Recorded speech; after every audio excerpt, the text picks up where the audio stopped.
Fala pessoal, aqui é o Rodrigo e bem-vindos a mais um tutorial de Photoshop aqui neste canal. Hoje nós vamos fazer este belíssimo card que está aparecendo aí na tela e vai ser muito legal porque além do Photoshop nós vamos usar um programa novo da Adobe, o Adobe Substance 3D. Então, 3D. Então, um novo programa da Adobe que dá pra gente fazer de forma muito fácil, de forma muito prática, alguns elementos 3D. Então, por exemplo, essa nossa plataforma aqui de madeira, ela foi feita no programa. Então, a gente tem muita coisa para ver hoje. Então, sem mais enrola, sem mais delongas, momento mendigo do like. Então, se você ainda não se inscreveu neste canal, se inscreva. Se você não curtiu o vídeo ainda, já curta. Se você não comentou, comente também. E é claro, se você quiser escolher o próximo tutorial desse canal, é só me seguir lá no Instagram. Lembrando que quando vocês curtem, quando vocês compartilham, quando vocês se inscrevem, vocês me ajudam a ganhar alguns dólares do YouTube. Então, por favor, façam a parte de vocês aí que eu continuo fazendo os tutoriais daqui. Agora, sem mais enrola, vamos ao tutorial.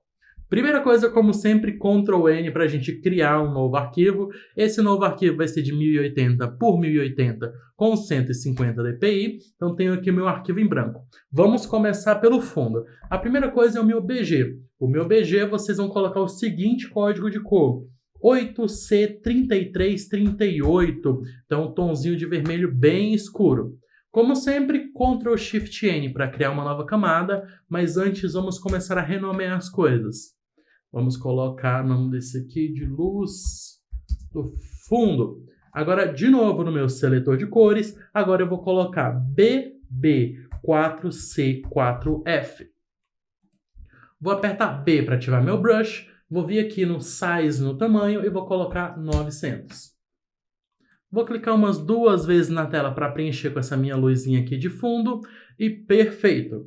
Agora a gente vem para a parte mais importante, que é o seguinte, eu gosto muito de usar imagens para fazer alguns detalhes de cor, para dar algum contraste de cor, principalmente com desfoque gaussiano. Lembrando, pessoal, que, de novo, todos os elementos que nós usamos nessa aula, todas as imagens, todos os vetores, eles estão sempre no link do Drive na descrição. Agora, se você quiser o PSD aberto está sempre no FreePic e o link também está na descrição. Então eu vou usar essa imagem para fazer alguns efeitos de luz. Eu adoro fazer isso, inclusive. Então vou dar um Ctrl V, vou colar a minha imagem aqui. Vou dar um Ctrl T para reescalonar, porque ela é bem grande. Mais ou menos aqui, beleza. E agora o que eu vou fazer?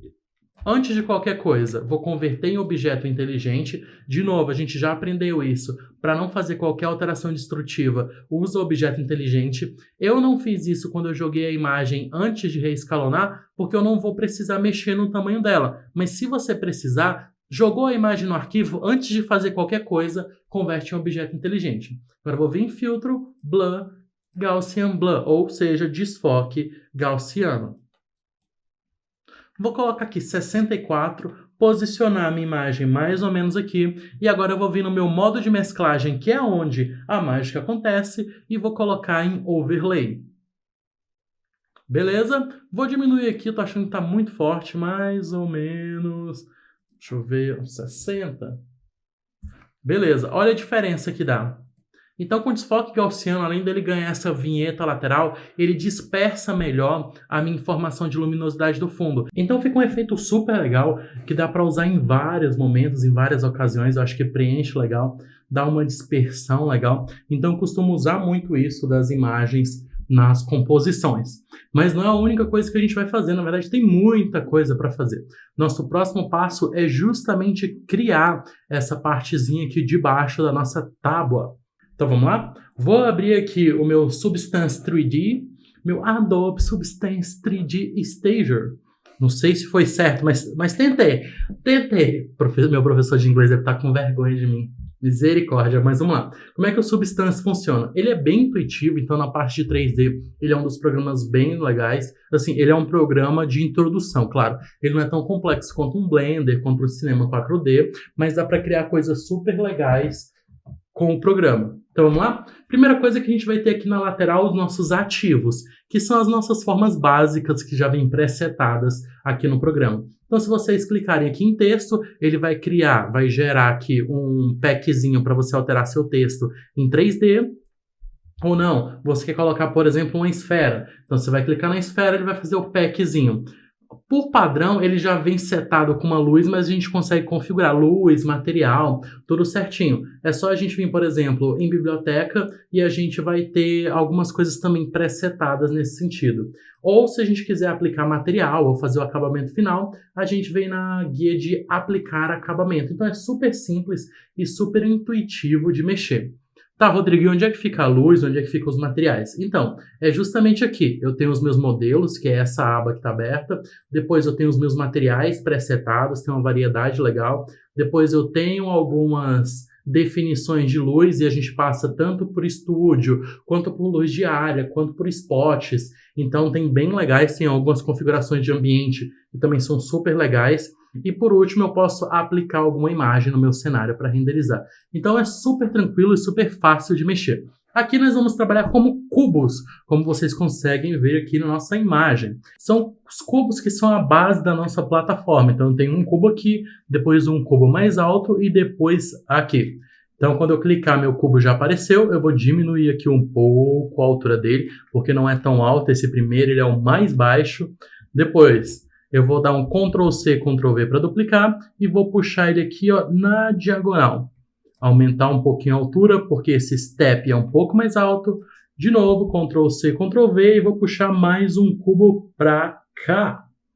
Agora, vou aumentar a altura, ele tem que ser maior do que o meu anterior.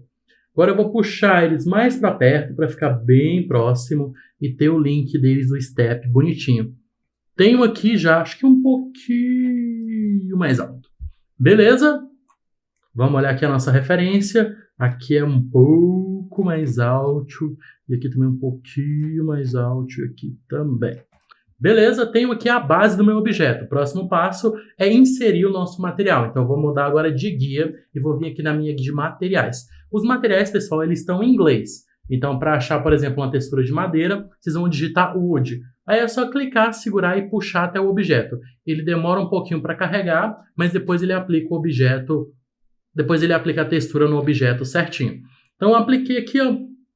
Então, vocês viram que é super fácil, super tranquilo. Apliquei a minha textura. Meu próximo passo é inserir a minha luz. No caso, eu vou usar esse Luz Ambiente Cycle, porque eu acho que ela dá um ótimo acabamento. De novo, demora um pouquinho para processar, mas ela funciona normal. Dá um ótimo acabamento e fica super legal. Depois que ele aplicar a luz, a gente vai ter as opções de configuração. Eu consigo definir a cor da minha luz, eu consigo definir a intensidade. Então, quanto maior, mais iluminado fica o meu objeto. Quanto mais para baixo, menos iluminado fica o meu objeto.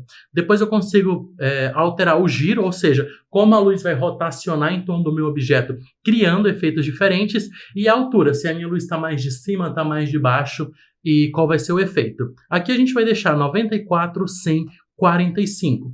Terminei de configurar, como é que eu renderizo isso? Como é que essa vira a minha imagem final? Aqui em cima eu tenho duas abas, a de design, que a gente está usando, e a de acabamento, que é efetivamente a minha área de render. E aqui eu tenho as minhas opções de render. Então a primeira coisa, eu vou colocar a minha resolução em 300 dpi, depois a unidade da tela vai continuar sendo pixel, o nome do meu arquivo vai ser base dos copos. Aqui ele vai me falar o formato de exportação, que pode ser em PSD ou em PNG.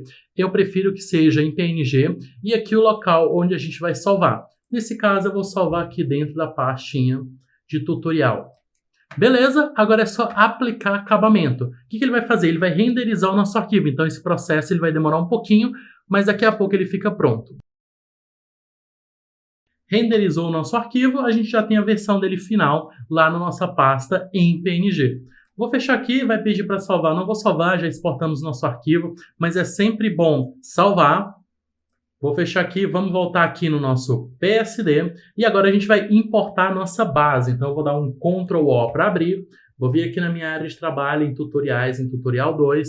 E aqui eu já tenho a minha base bonitinha. Primeira coisa que a gente precisa fazer, obviamente, é o nosso recorte. Então eu vou dar um Ctrl+J primeiro e vocês já vão entender por quê. Vou ocultar aqui a minha Layer 0. Vou usar a minha querida ferramenta de Object Selection, porque aí ele vai conseguir fazer o recorte certinho em volta do nosso objeto, porque tem uma boa área de contraste, e eu vou criar uma máscara. Feito isso, eu vou puxar ele aqui para o nosso PSD, clicar com o botão direito e converter em objeto inteligente. Então eu tenho aqui bonitinho a minha base. Agora, Rodrigo, por que você aproveitou essa parte? Porque vocês estão vendo aqui que ele já tem uma sombra? Eu quero aproveitar exatamente essa sombra que já veio com o nosso objeto. Então eu vou jogar ele aqui para baixo, posicionar certinho, colocar o nome de sombra, e agora a gente vai trocar o nosso módulo justamente para essa sombra aderir ao vermelho e esse preto sumir. Então a primeira coisa, a gente vai vir no nosso módulo de mesclagem e mudar para Vivid Light. Rodrigo, mas está muito feio. Tá, calma que a gente vai ajeitar agora. Depois eu vou vir e vou criar uma curva para a gente poder fazer algumas alterações. Vou clicar aqui no meu pontinho e vou puxar as minhas curvas para cima. Por quê? Porque eu quero que comece a clarear justamente nessa área onde eu vou ter uma luz embaixo e a sombra lateral e deixe um contraste maior com as outras partes. Fiz isso, agora é super simples. Vou vir aqui na minha camada de sombra, vou criar uma máscara, vou apertar B para ativar o meu brush e vou apagar essa área excedente aqui que está mais escura em volta. Então, aproveitando a própria estrutura, a gente conseguiu tanto criar um pouco de sombra, quanto um efeito de luz super legal aqui embaixo. Mas não acabamos por aí. Mas o restante do tutorial vocês vão acompanhar amanhã, na segunda parte, na parte final. Espero que vocês tenham gostado, pessoal. Quero ver os trabalhos de vocês. Até amanhã. Tchau, tchau!